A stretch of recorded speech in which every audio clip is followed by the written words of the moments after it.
जय Hind friends, माय self पवन सोळंके और आज मी तुमच्या समोर घेऊन आलेलो आहे दुसरा अध्याय एनडीए आणि एनए एग्जामची पूर्ण माहिती, संपूर्ण माहिती, ती पण मराठीमध्ये मी सांगत असताना तुम्हाला खूप साऱ्या गोष्टी आज या एग्जाम बद्दल क्लिअर होतील की एनडीए एग्जाम ही कोणता विद्यार्थी देऊ शकतो, ही एग्जाम किती वेळा असते, याची सिलेबस पद्धती काय आहे, पॅटर्न काय आहे, याच्यामध्ये टॉपिक्स कोणकोणते असतात, कोणता विद्यार्थी देऊ शकतो, काय विद्यार्थी फक्त विज्ञान फील्ड म्हणजे सायन्स फील्डवाले, आर्ट फील्डवाले किंवा कॉमर्स फील्डवाले विद्यार्थीच एग्जाम देऊ शकतात का, डेली एग्जाम तर त्याच्यामध्ये त्याचा कट ऑफ वगैरे किती राहतो, एक्झामचं नेचर वगैरे कसं राहते, आणि या सर्व गोष्टी आपण आज डिटेल बघणार आहोत.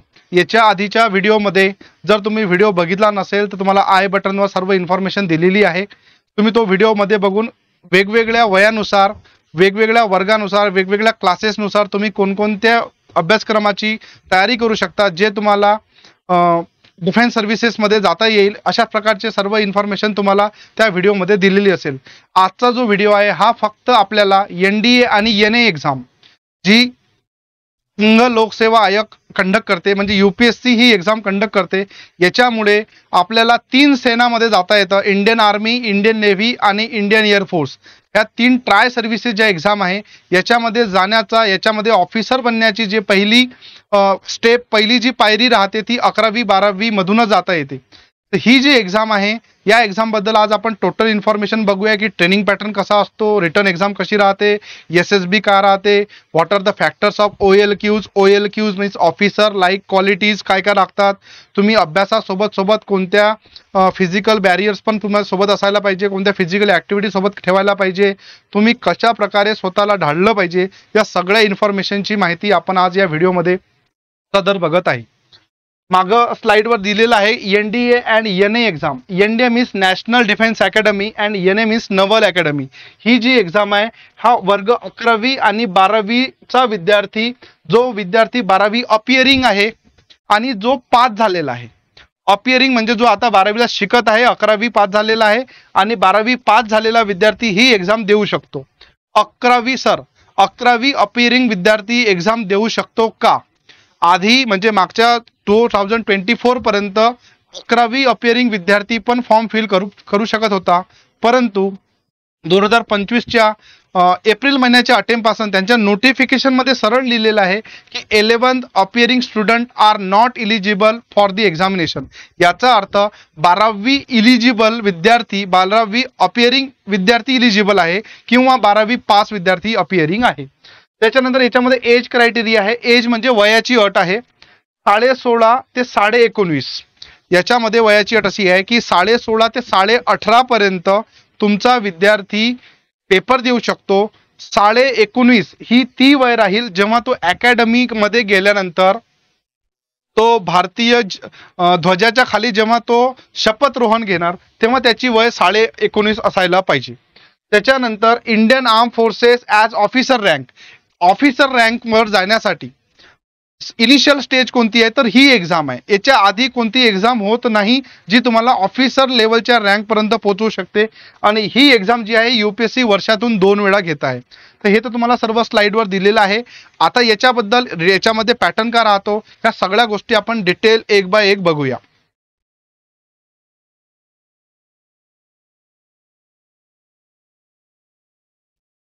एनडीए अँड एनए ही जी अकॅडमी आहे ही खडकवासला आहे. खडकवासला,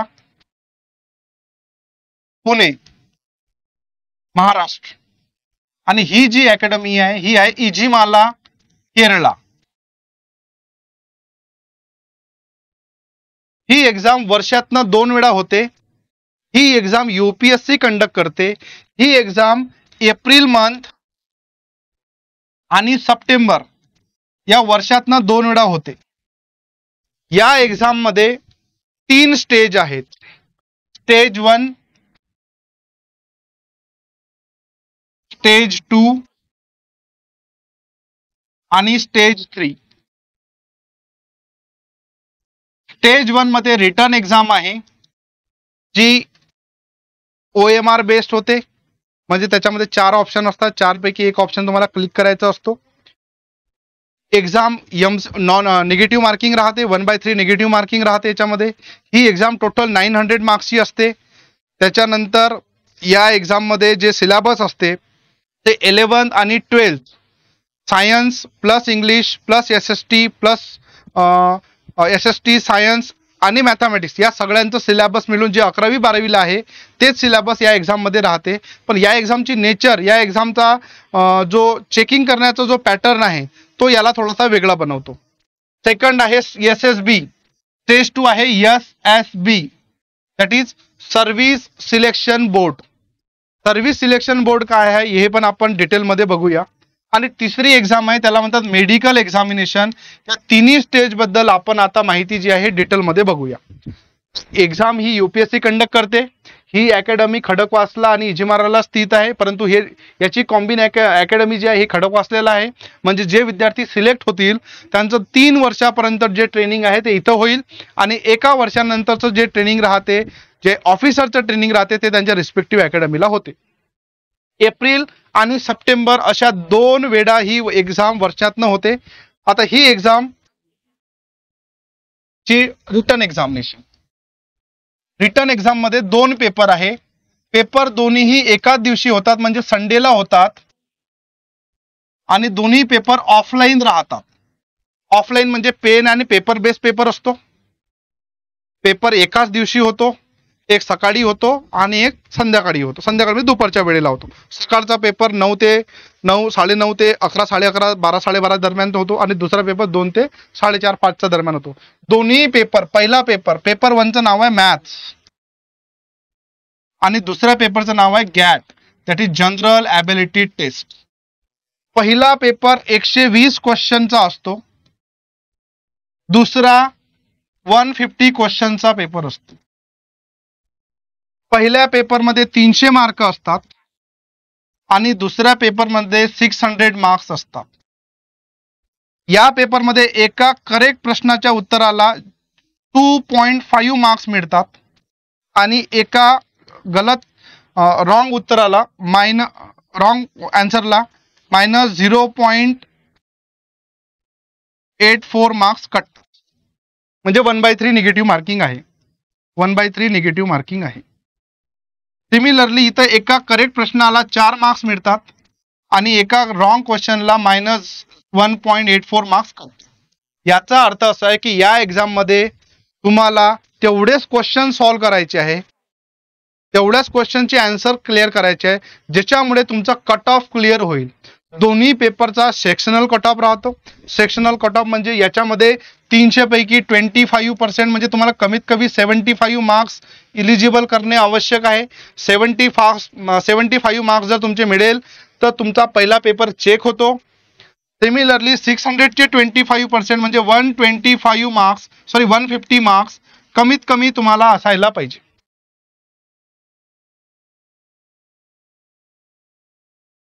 कमीत कमी 150 मार्क्स तुम्हाला असायला पाहिजे. या पेपरमध्ये सेक्शनल कट ऑफ 25% म्हणजे मिनिमम 150 मार्क्स. याचा 25 म्हणजे 75 मार्क्स. एवढे मार्क्स जर तुम्हाला कमीत कमी असेल तर तुम्ही पहिली एक्झामिनेशन क्वालिफाय करू शकता, ज्याला म्हणतात रिटर्न एक्झामिनेशन.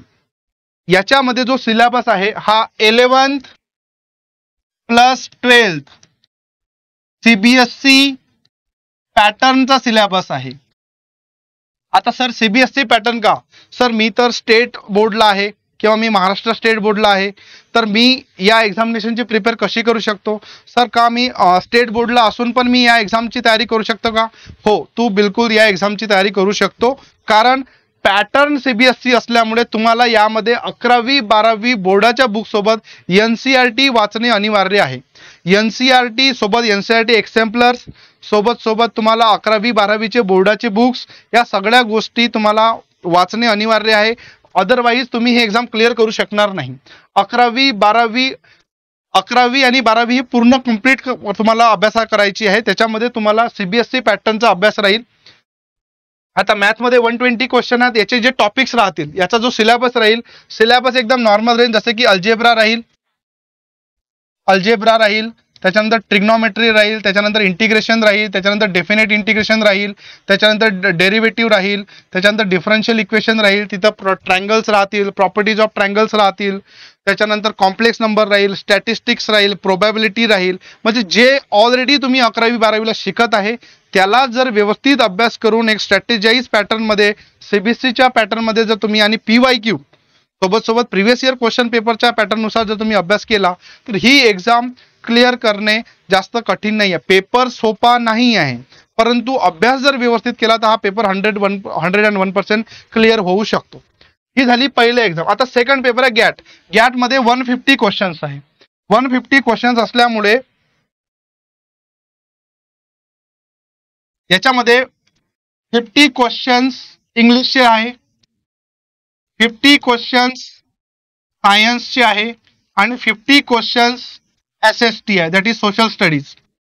50 क्वेश्चन इंग्लिशचे, त्याच्यामध्ये अँटोनिमस, सिनोनिमस, इडियम्स और फ्रेज, कॉम्प्रेशन, प्रिसाइज राइटिंग, उसके बाद arrange the sequence in number form, arrange the words in sequence, PQRS form, error, statement base, अशा प्रकारचे प्रश्न या इंग्लिशमध्ये राहतात. ग्रामर आलाय, टेन्सेस आलाय, क्वेश्चन टॅग आलेला आहे, इनडायरेक्ट स्पीच आलाय, डायरेक्ट स्पीच आलाय, अशा प्रकारचे ग्रामर बेस्ड क्वेश्चन नॉर्मली या एक्झाममध्ये राहतात. सेकंड 50 क्वेश्चन राहतात सायन्स.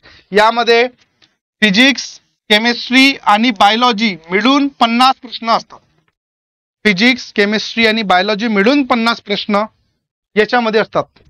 अभ्यास करणाऱ्या विद्यार्थ्याला, सर मला तर केमिस्ट्री थोडं हार्ड जाते, सर मला तर फिजिक्स थोडं हार्ड जाते, you can skip if you hard the topic. जर तुम्हाला फिजिक्स एखादा क्वेश्चन जर हार्ड जात असेल, जसं फॉर एक्झाम्पल फिजिक्सचे 20 ते 25 क्वेश्चन येतात, केमिस्ट्रीचे 10 ते 15 क्वेश्चन येतात, मात्र बायोलॉजीचे 5 ते 10 क्वेश्चन बायोलॉजीचे येतात. याच्यापैकी जर एखादा टॉपिक तुमचा वीक असेल तुम्ही तो टॉपिक स्किप करू शकता. तो टॉपिक स्किप केल्यामुळे तुम्हाला त्याच्यामुळे काही नुकसान होणार नाही, पण तुमचे जे बाकी प्रश्न राहतील जसं SSTचे 50 क्वेश्चन आहे, त्याच्यामध्ये history, polity, geography, economy, current affairs, defence affairs, या सगळे मिळून 50 क्वेश्चन, असे टोटल 150 क्वेश्चन्स तुमचे गॅटमध्ये असतात.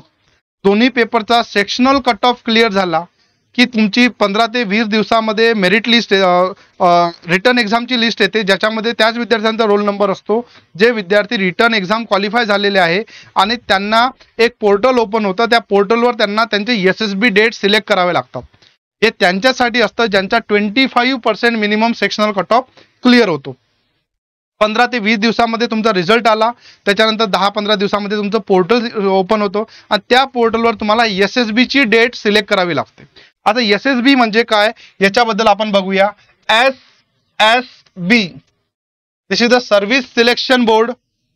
सर्व्हिस सिलेक्शन बोर्ड ह्या इथं आपली एक्झाम 5 दिवसाची परीक्षा पद्धत आहे.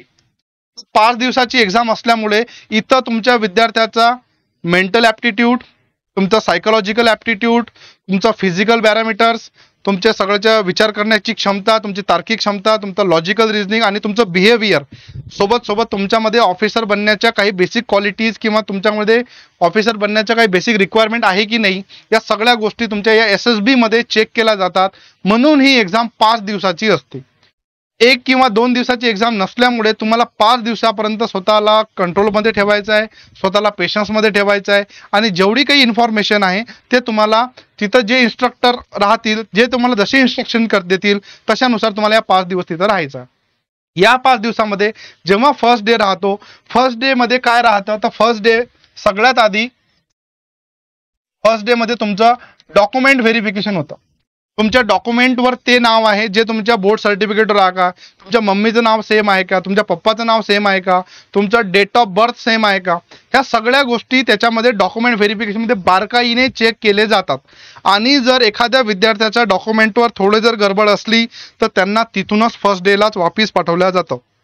त्याच्यामुळे ही जी गोष्ट, जर आपण एवढ्या मोठ्या ऑफिसर लेवल रँकच्या एक्झामला जर प्रिपरेशन करत आहे तर आपलं सिरियस असणे खूप गरजेचं आहे. म्हणजे डॉक्युमेंट, कास्ट सर्टिफिकेट असो, नॉन क्रिमिनल असो, जर तुम्ही OBCचे असाल तर, SC STचे असाल तर, caste certificate plus caste validity, त्याच्यानंतर तुमचं बँक पासबुक, त्याच्यानंतर तुमचं पॅन कार्ड, तुमचा बँक अकाउंट नंबर, तुमचा 10th मार्कशीट नंबर, तुमच्या 10thच्या मार्कशीटवर तुमचं डेट ऑफ बर्थ, तुमच्या 12वीची मार्कशीटवर डेट ऑफ बर्थ, या सगळ्या गोष्टी प्रॉपर चेक केल्या जातात. त्याच्यानंतर त्याच दिवशी होतो चेस्ट अलॉटमेंट. चेस्ट अलॉटमेंट म्हणजे SSB साठी आलेले जवळपास 100 ते 200 विद्यार्थ्यांपैकी प्रत्येकाचं नाव लक्षात ठेवणे पॉसिबल नसते. त्याच्यामुळे प्रत्येकाला एक नंबर दिला जातो. त्या नंबर तुम्हाला एक चेस्ट अलॉटमेंट राहतं, त्याच्यावर एक नंबर राहतो. तो नंबर तुमच्यासोबत 5 दिवस राहील. ज्या दिवशी तुम्ही क्लिअर होणार किंवा 5 दिवस तुमचे कंप्लीट होतील त्या दिवशी तो चेस्ट नंबर वापस केला जाईल. तर त्याला म्हणतात चेस्ट अलॉटमेंट. आणि पहिल्या दिवशी पहिली ऑफिशियल एक्झाम होते, तिचं नाव आहे OIR, that is officer intelligence rating test. आता ही एक्झाम काय, याचं नावच आहे ऑफिसर इंटेलिजन्स रेटिंग टेस्ट. यामध्ये 60 क्वेश्चन राहतात.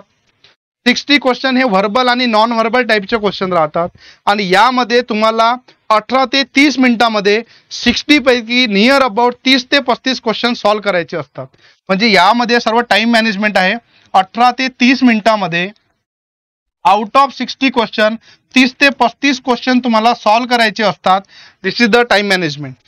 नॉर्मल 11वी 12वीचा सिरियस विद्यार्थी ही एक्झाम इझिली क्वालिफाय करू शकतो. कारण की क्वेश्चनची टाईप जे असतात, जसं नंबर सिस्टीमचे क्वेश्चन राहतील, काही सॅलोगिझमचे क्वेश्चन राहतील, काही मिरर इमेजचे क्वेश्चन राहतील, काही वॉटर इमेजचे क्वेश्चन राहतील, काही मिसिंग वर्ड्सचे क्वेश्चन राहतील, काही ऑड मॅन आउटचे क्वेश्चन राहतील. असे व्हर्बल आणि नॉन व्हर्बल टाईप क्वेश्चन्स राहतात नियर अबाउट 60. आणि त्याच्यापैकी मिनिमम तुम्हाला 30 to 35 क्वेश्चन क्वालिफाय करायचे आहे. खूप सारे विद्यार्थी 45-50 आउट क्वेश्चन सॉल्व्ह करू शकतात. आणि सेकंड एक्झाम होते त्याच दिवशी होते, त्याचं नाव असते PPNDT, that is picture perception and discussion test. ही एक्झाम OIR झाल्यानंतर एका बंद रूममध्ये केल्या जाते. त्या बंद रूममध्ये एक प्रोजेक्टर लागलेला असतो, त्याच्यावर एक स्लाइड दाखवली जाते. तुमच्याकडे एक अशी आन्सर शीट राहते. या आन्सर शीटवर एक छोटासा बॉक्स राहतो. सर्व विद्यार्थी बसलेले आहेत, त्यांच्याकडे आन्सर शीट आहे. आन्सर शीटवर तुम्हाला सध्या काहीच लिहायचं नाही आहे. 30 सेकंदासाठी तुम्हाला एक इमेज दाखवली जाते. 30 सेकंद. 30 सेकंदामध्ये जी तुम्हाला इमेज दाखवली जाईल ते तुम्हाला इमेज पूर्ण बघायची आहे. त्यामध्ये किती नंबर ऑफ कॅरेक्टर्स आहे ते पूर्ण लक्षात ठेवायचं आहे. त्याच्यामध्ये नेचर कसं आहे, त्याच्यामध्ये मूड कसा आहे, आणि तुम्ही जे स्टोरी लिहिणार आहे त्या स्टोरीचा हिरो कोण आहे, एवढ्या सगळ्या गोष्टी तुम्हाला फक्त लक्षात ठेवायच्या आहे. 30 सेकंदामध्ये तुम्हाला ऑब्झर्व करायचं आहे. नेक्स्ट 30 सेकंदमध्ये तुम्हाला हा जो छोटा बॉक्स आहे हा पूर्ण फिल करायचा आहे.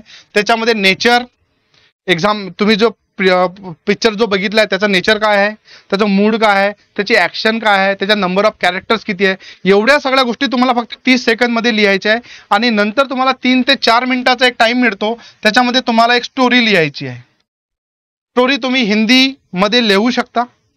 तुम्हाला ट्राय करायचं आहे पूर्णच्या पूर्ण गोष्टी इंग्लिशमध्येच लिहायचे. पूर्ण लँग्वेज इंग्लिश असायला पाहिजे. इफ इन केस जर तुम्हाला एखादी गोष्ट एखाद्या पर्टिक्युलर स्टेटमेंट अरेंज नाही करता येईल तर तिथं तुम्ही हिंदी वापर करू शकता. पहिले 30 सेकंद तुम्हाला इमेज दाखवली, नेक्स्ट 30 सेकंदमध्ये तुम्हाला हा छोटा बॉक्स भरला, आणि नेक्स्टचे 3 ते 4 मिनिटांमध्ये तुम्हाला एक स्टोरी लिहायची आहे. आणि लास्ट 45 सेकंद टू 1 मिनिटमध्ये तुम्हाला तुमच्या जागेवर उभं राहून ती स्टोरी नॅरेट करायची आहे. नॅरेट करताना तुम्ही हिंदीचा थोडासा वापर करू शकता, परंतु तुम्हाला तिथं इंग्लिश कंपल्सरी आहे. कारण की तुम्ही जे एक्झाम क्रॅक करत आहे ही ऑल इंडिया लेवलची एक्झाम आहे आणि तिथं इंग्लिश अनिवार्य आहे. कारण की तुम्ही ऑफिसर बनत आहे.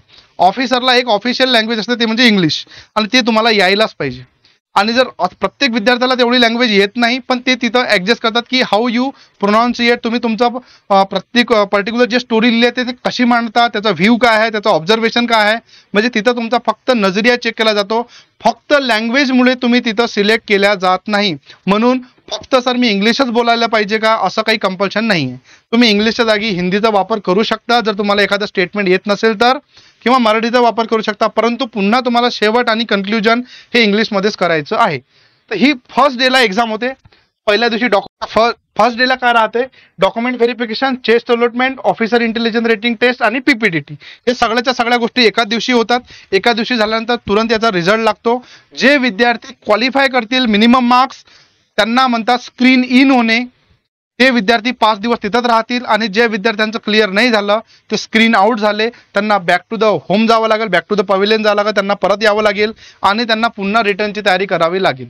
आता फर्स्ट डे मध्ये तुम्हाला क्रुशियल फर्स्ट डेला तुम्हाला खूप व्यवस्थित हँडल करणे खूप गरजेचं आहे. म्हणजे OIR आणि PPTची ज्या विद्यार्थ्यांची कमांड राहिली, जे विद्यार्थ्यांनी सुरुवातीपासूनच याची प्रिपरेशन केली, त्या विद्यार्थ्यांचं फर्स्ट डेलाही त्यांचं क्लिअर होतोय.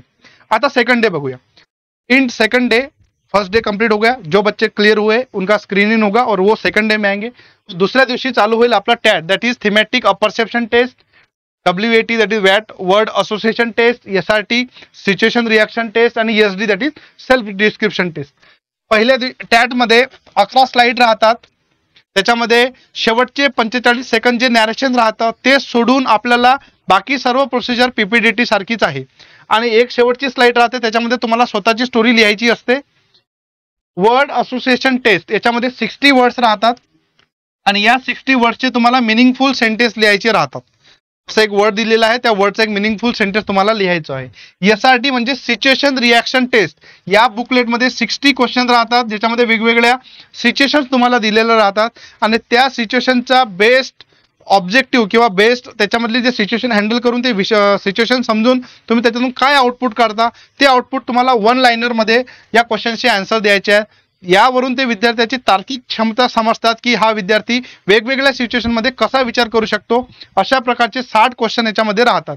आणि शेवटच्या दिवशी राहतं SD that is self description test. यामध्ये तुम्ही म्हणजे तुम्ही स्वतःबद्दल काय विचार करता, तुमचे टीचर तुमच्याबद्दल काय विचार करतात, तुमचे रिलेटिव्ह तुमच्याबद्दल काय विचार करतात, तुमचे फ्रेंड सर्कल तुमच्याबद्दल काय विचार करतात आणि तुमचे नेबर्स म्हणजे तुमचे शेजारी तुमच्याबद्दल काय विचार करतात, या सगळ्या गोष्टी तुम्हाला सेल्फ डिस्क्रिप्शन मध्ये लिहायच्या असतात. आता याच्यामधले खूप सारे टॉपिक्स राहतात जे ऑलरेडी विद्यार्थ्यांचे झालेले राहतात आणि खूप सारे टॉपिकची तयारी आम्ही पण करून घेतो.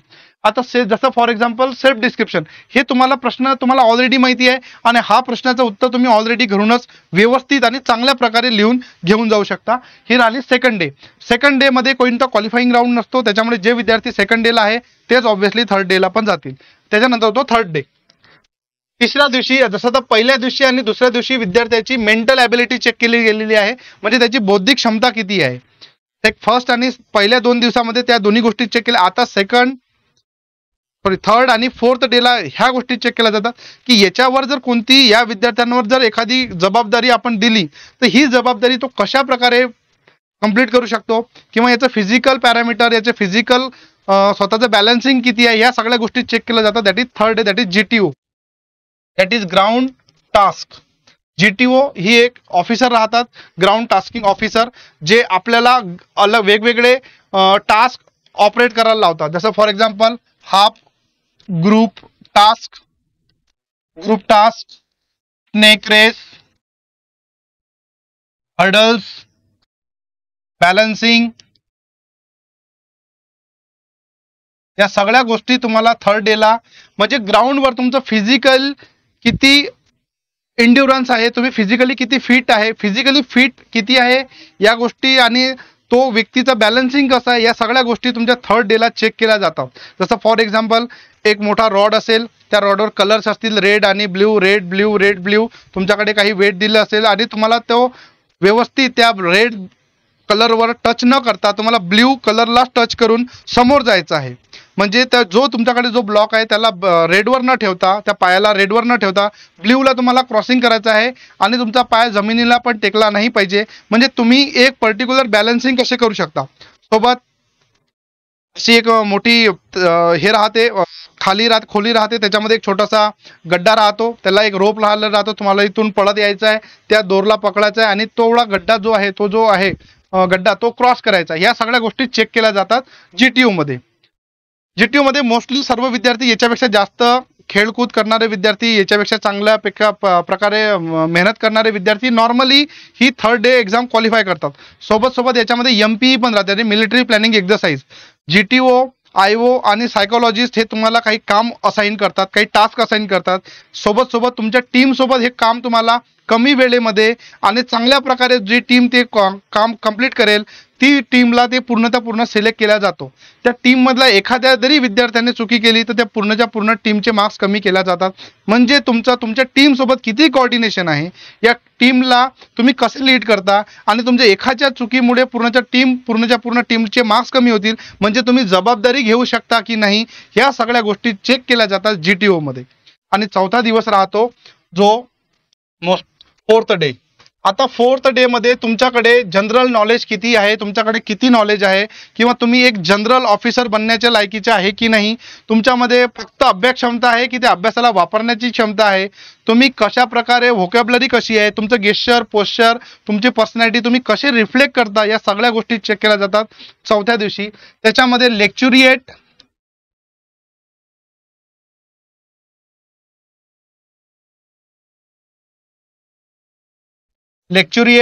जीडी आणि PIQ. लेक्चुरेट म्हणजे जसे इथं 4 क्ल्यू कार्ड राहतात, 4 क्ल्यू कार्ड राहतात. या 4 क्ल्यू कार्डवर टॉपिक्स राहतात वेगवेगळे. त्या 4 टॉपिक पैकी एक टॉपिक तुम्हाला उचलायचा आहे. तो टॉपिकवर तुम्हाला प्रिपरेशन करायचं आहे 2 ते 3 मिनिट, आणि 1 ते 2 मिनिटामध्ये तुम्हाला त्या टॉपिकवर बोलायचं आहे. त्याला म्हणतात लेक्चुरेट, सरळ सरळ लेक्चर देणे. पण लेक्चर द्यायसाठी तुम्हाला इथे तर 10 ते 15 मिनिटाचा टाइम नसतो. 1 ते 2 मिनिटामध्ये तुम्हाला त्या टॉपिकच्या इसेन्स जे समरी आहे ते तुम्हाला मांडायची आहे. GD that is group discussion. एक टॉपिक दिला जाईल आणि त्या टॉपिकवर तुम्हाला ग्रुप मिळून सर्व मिळून डिस्कशन करायचं आहे. जो विद्यार्थी व्यवस्थितपणे आपला पॉईंट मांडेल, आपल्या सरच्या सर्व त्याच्या सगळ्याच्या सगळे डायरेक्शन, सगळ्याच्या सगळे व्ह्यू समजून सांगेल, तो विद्यार्थी ग्रुप डिस्कशनमध्ये क्लिअर करतो. आणि त्याच्यानंतर आहे PIQ that is personal information questionnaire. मी काय करत आहे, माझे वडील काय करत आहे, माझे वडील कोणत्या डिपार्टमेंटला आहे, माझी आई कोणत्या डिपार्टमेंटला आहे, मी माझी हॉबी कोणती आहे, माझा इंटरेस्ट कोणता आहे, माझं शिक्षण कुठे झालेलं आहे, माझ्या नावाचं मिनिंग काय आहे, या सगळ्याच्या सगळ्या गोष्टी A to Z या सगळ्या या PIQ मध्ये म्हणजे पर्सनल इन्फॉर्मेशन क्वेश्चनियर मध्ये क्लिअर होतात. ही मोस्ट ऑफ द फोर्थ डेला होते. आणि चौथा दिवस कंप्लीट झाला की तो दिवस उजाडतो ज्या दिवशी तुम्हाला माहिती पडते की तुम्ही किती सिलेक्ट झाले आहे की नाही. That is fifth day, that is conference. इथं सगळ्या ज्या गोष्टी आहे ह्या कॉन्फिडेन्शियल ठेवल्या जातात.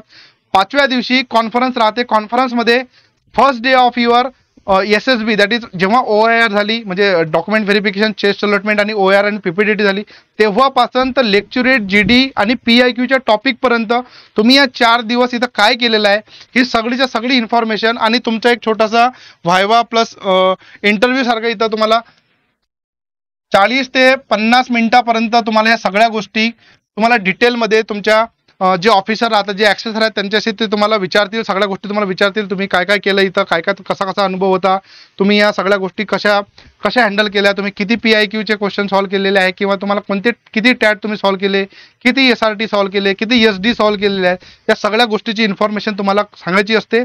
अशा प्रकारे हे 5 दिवसाचं SSB कंप्लीट होतो. ज्या विद्यार्थ्यांचं 5ही दिवसाचं SSB कंप्लीट होतो त्यांना विदिन 50 to 100 डेजमध्ये मेडिकलसाठी बोलवलं जातं. आणि आता थर्ड स्टेज राहते मेडिकल एक्झाम. आता मेडिकल एक्झाममध्ये खूप साऱ्या विद्यार्थ्यांचे वेगवेगळे प्रश्न राहतात की सर माझ्या पायामध्ये नॉकनी आहे का, किंवा मला कशी नॉकनी चेक वगैरे करायची, माझ्या पायामध्ये सर फ्लॅट फूट आहे का, सर मला चष्मा आहे, सर मी इलिजिबल आहे का, तर मी आर्ट डिपार्टमेंटला आहे तर का मी NDA देऊ शकतो का, सर मी कॉमर्स फील्डला आहे तर मी NDA देऊ शकतो का. या सगळ्या प्रश्नांचे जेवढे पण उत्तर राहतील ह्याच्या आपण पूर्ण याच्यानंतर बघूया. पण मेडिकलमध्ये बघा, मेडिकलमध्ये सर्वात आधी इयर, नोज आणि थ्रोट या गोष्टीला चेक केला जातो. म्हणून जेव्हा तुम्ही SSBला जाल, इयर क्लिअर असले पाहिजे, इयर व्हॅक्सिंग वगैरे करून जायची, नोज, त्याच्यानंतर थ्रोट वगैरे सर्व चेक वगैरे करून जातं. That is colour blindness. Second, colour blindness हा बेसिक आहे. कलर ब्लाइंडनेस हा परमनंट रिजेक्शन राहतो. ज्या विद्यार्थ्याला कलर ब्लाइंडनेस आहे तो विद्यार्थी इंडियन आर्म फोर्सेसमध्ये समोर जाऊ शकत नाही. कलर ब्लाइंडनेस म्हणजे काय, एखाद्या विद्यार्थ्याला एखादा कलर न दिसणे, सरळ एखाद्या विद्यार्थ्याला एखादा कलर न दिसणे म्हणजे रेड कलर जर त्याला रेड दिसत नसेल किंवा ब्ल्यू कलर त्याला ब्ल्यू दिसत नसेल तर त्याला कलर ब्लाइंडनेस आहे. हे कसं ओळखायचं तर यूट्यूबवर किंवा बुक्समध्ये असे खूप सारे व्हिडिओज राहतात किंवा असे पिक्चर्स राहतात, त्याच्यावरून तुम्ही तुमची कलर ब्लाइंडनेस टेस्ट करू शकता. त्याच्यानंतर आता फ्लॅट फूट. फ्लॅट फूट म्हणजे सपाट पाय.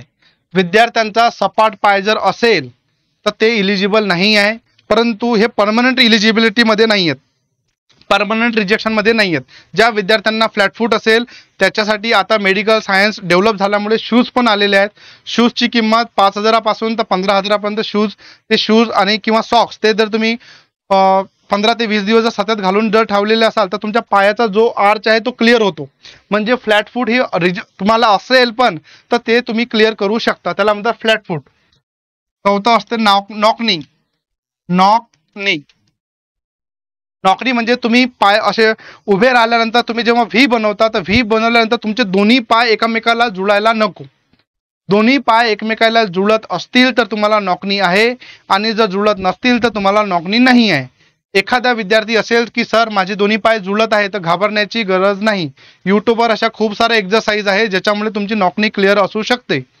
एक सिंपल एक्झाम्पल उदाहरण देत आहे की जर तुम्हाला नॉकनी असेल तर तुम्ही काय करायचं, जेवढी तुमची कंबर आहे त्या कंबरच्या साईजचा एक छोटासा बॉक्स तुम्हाला ठेवायचा आहे. त्या बॉक्सवर तुम्हाला राईट साईडला तुमचा पाय ठेवायचा आहे, आणि त्याच्यानंतर 15-20 मिनिटांनंतर तुम्हाला लेफ्ट साईडचा पाय ठेवायचा आहे. असं जर केलं तुम्ही 45 ते 60 दिवसामध्ये तुमची नॉकनी क्लिअर होते. त्याच्यानंतर राहते फंगल इन्फेक्शन. काही तुमच्या बॉडीला फंगल इन्फेक्शन नको आहे. त्याच्यानंतर बोन डिफॉर्मेशन, तुमचा ऍक्सिडेंट असो किंवा एखादा हातच मोडलेला आहे किंवा हाताचा अंगुठाच मोडलेला आहे, पायाचा अंगुठाच मोडलेला आहे, अशा प्रकारचं, किंवा नाकाची हड्डी पूर्ण तेडी आहे किंवा एखादी गळ्याची हड्डी थोडीशी वेगळी आहे, अशा प्रकारचे जे बोन डिफॉर्मेशन राहतात ज्याच्यामुळे तुमच्या शरीराला त्रास होईल, अशा प्रकारचं बोन डिफॉर्मेशन इलिजिबल नाही आहे. तर ह्या काही बेसिक रिक्वायरमेंट्स आहे. त्याच्यानंतर मेडिकल एक्झाम डिटेल होते, त्याच्यामध्ये युरिन सॅम्पल, ब्लड सॅम्पल, या सगळ्या गोष्टी चेक केल्या जातात, डिटेलिंगमध्ये चेक केल्या जातात. मिनिमम हाईटचा रेशो राहतो, जसं मिनिमम हाईट 153 सेंटीमीटर आहे, ही 157 सेंटीमीटरला ऑफिशियल डिक्लेअर केली आहे. म्हणजे कमीत कमी 157 सेंटीमीटरचा विद्यार्थी असायला पाहिजे त्याची हाईट. जर हिली एरियातला असेल तर त्याला 153 पासून सूट आहे, 153 पर्यंत त्याला सूट आहे. आणि वेट यामधून 100 मायनस करायचे, 57 प्लस मायनस 10 ही त्याची रेंज असली पाहिजे वेटची. नॉर्मली जो BMI आहे हा 25च्या जवळपास असायला पाहिजे. 17.5 ते 25चा जो BMI राहतो, बॉडी मास इंडेक्स राहतो, तो नॉर्मली असतो. तर ही जी रेंज आहे ही रेंज तुमची असायला पाहिजे. म्हणजे मिनिमम हाईट तुमची 157 सेंटीमीटर, त्याच्यानुसार तुमचं वेट असायला पाहिजे, आणि नंतर ह्या बेसिक बॅकग्राऊंड असायला पाहिजे. आता येईल आहे की या एक्झामसाठी कोणता विद्यार्थी तयारी करू शकतो.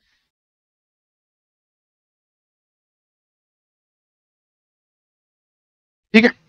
तर ही जी इन्फॉर्मेशन सांगितली आहे, या इन्फॉर्मेशन मध्ये आपण आता डिटेल वगैरे बघितलंय. म्हणजे काय, NDA and NA he exam 11th and 12th appearing and 12th pass विद्यार्थी देऊ शकतो, जो 16.5 ते 18.5 वर्षाचा आहे, ज्याचा 12th मध्ये अपिअरिंग किंवा पास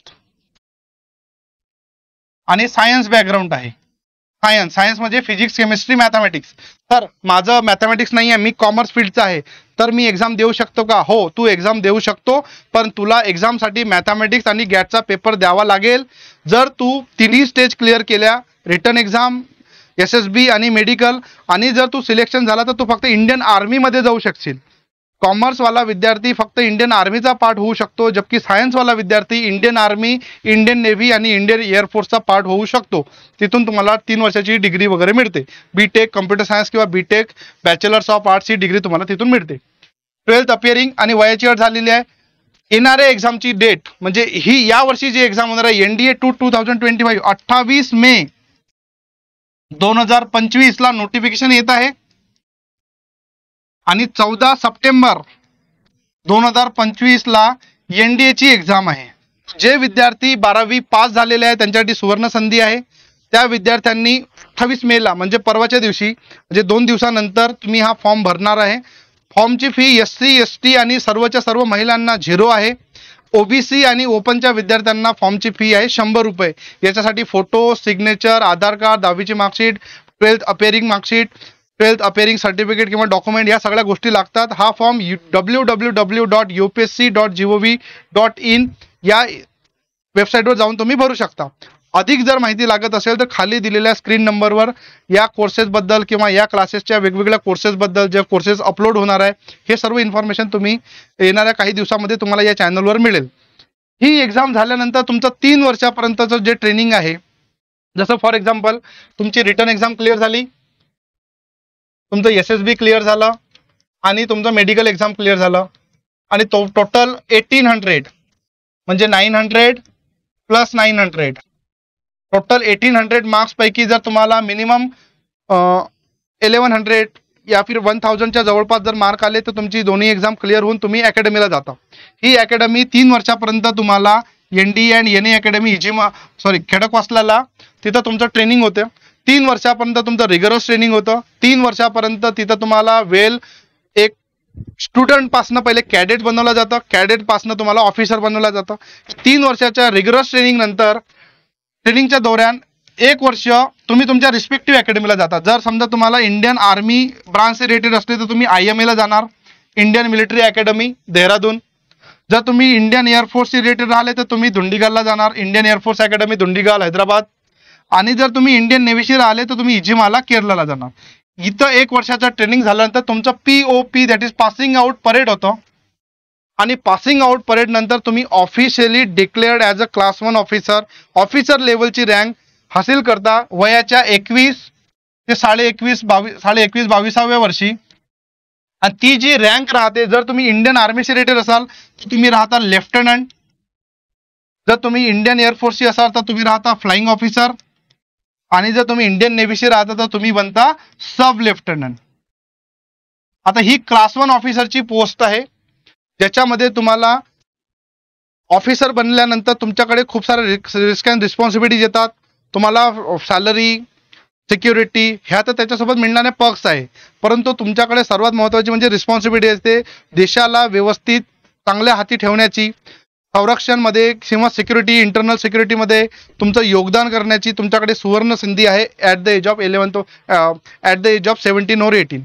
11वी आणि 12वीचा विद्यार्थी ही एक्झामला इलिजिबल असतो, कारण की 11वी आणि 12वीचा सिलेबस जो आहे तोच या एक्झामचा सिलेबस मेन सिलेबस आहे. त्याच्यामुळे जो विद्यार्थी 11वी 12वीला सिरियस प्रिपरेशन करायचा आहे आणि ज्याला इंडियन आर्म फोर्सेसमध्ये जॉईन व्हायचं आहे ॲज अ ऑफिसर, आणि वयाच्या 21व्या वर्षी जर त्याला ऑफिसर म्हणून बाहेर निघायचं आहे, म्हणजे बाकी सिस्टममधून जर त्याला सगळ्या गोष्टीतून वेल सर्व करायचं नेशनला, तर ही चांगली अपॉर्च्युनिटी आहे जे वयाच्या 21व्या किंवा 22व्या वर्षी तुम्हाला ऑफिसर बनवते. आणि ही पूर्ण इंडियामध्ये एकुलती एकच अपॉर्च्युनिटी आहे जे तुम्हाला 21 किंवा 22व्या वर्षी ऑफिसर बनवते. याच्या आधी येत नाही, याच्यानंतर खूप सारे चान्सेस येतात, पण याच्या आधी एक पण चान्स येत नाही. याच्यानंतरच्या जेवढ्या एक्झाम होतील त्या सर्व ग्रॅज्युएशन बेस एक्झाम आहेत, म्हणजे त्याच्यासाठी विद्यार्थी 21 ते 22 वर्षाचा होईल. इथं तुम्ही 21व्या-22व्या वर्षीच ऑफिसर राहाल. सोबत ड्युरिंग द ट्रेनिंग तुम्हाला 56,100चा स्टायपेंड राहतो, पण हा स्टायपेंड हा पूर्णच्या पूर्ण स्टायपेंड ड्युरिंग द ट्रेनिंग म्हणजे 3 वर्षापर्यंत दर महिन्याला 56,100 असा स्टायपेंड राहतो. परंतु हा स्टायपेंड पूर्णच्या पूर्ण तुमच्यावरच खर्च होतो, कारण की विद्यार्थ्याचं 3 वर्षाचं जे ट्रेनिंग आहे हे पूर्णच्या पूर्ण अकॅडमी स्पॉन्सर करते, आणि त्या विद्यार्थ्यावर 8 ते 10 लाख रुपये जो खर्च होतो हा त्या स्टायपेंडमधून पूर्ण केला जातो. म्हणून तुम्ही हे जे पैसे आहे हे पूर्णच्या पूर्ण तुमच्यावरच खर्च होतील. अशा केल्यानंतर 3 वर्ष आणि 1 वर्ष अकॅडमीमध्ये पूर्ण मेहनत केल्यानंतर तुम्ही ऑफिसर बनता.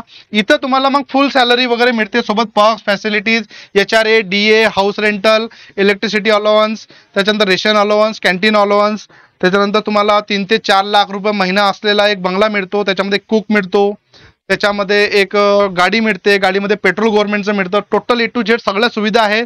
कॅन्टीन फॅसिलिटीज राहते, त्याच्यानंतर तुम्हाला ऑल इंडिया परमिट राहतं, त्याच्यामुळे तुम्हाला खूप साऱ्या सुविधा खूप साऱ्या आहे. इंडियन आर्म फोर्सेसमध्ये सर्वात जास्त सुविधा आहे. जर तुम्हाला पॅकेज कंपेअर करायचं असेल तर सगळ्या सिक्युरिटी आणि पर्क्स सगळे मिळून हे पॅकेज 30 ते 40, 45 ते 50 लाखापर्यंतचं पॅकेज असतं जर तुम्हाला पॅकेज कंपेअर करायचं असेल तर.